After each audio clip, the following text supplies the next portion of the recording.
In Investing 101, Google reported earnings after the bell last night. Investors and traders will show their reaction in that stock today. We have Ben Connard, Principal Director at Carnegie Investment Counsel, here to talk about some of what's happening behind the scenes at that big tech company. What can you tell us? I think Google's a top pick of ours. Alphabet, the parent company of Google.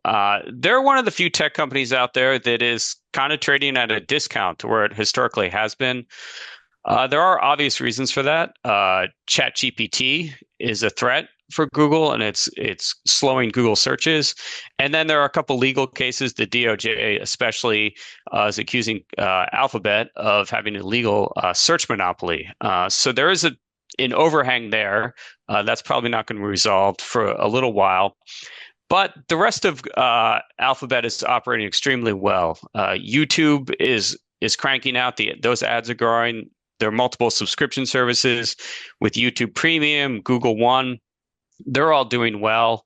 And then their Google Cloud is becoming quite a third player in the cloud infrastructure market with Microsoft's Azure and Amazon's web services. So they're operating well there. Plus, they have Waymo, which continues to add cities, and there's sort of really high potential of that part of their business. And so when we look at Google, while their legacy business, search business, is running into some issues, the rest of the businesses are operating exceptionally well. Clearly, Google has some issues to work out that could go either way.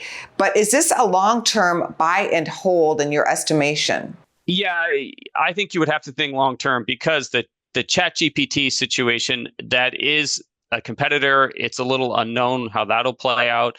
They're doing their best with Gemini, their AI app, to hold them off. They're trying to get Gemini. It's going to be pre-installed on some Samsung phones. They want it to get pre-installed on iPhones.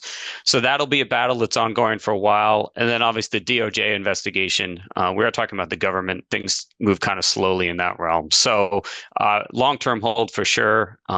We think we always look 4 years out. For the next 4 years, you could see some earnings growth in the teens and then some multiple expansion, and you could get some pretty good returns on the stock. Thank you, Ben, for sharing your perspective on Google. You're welcome.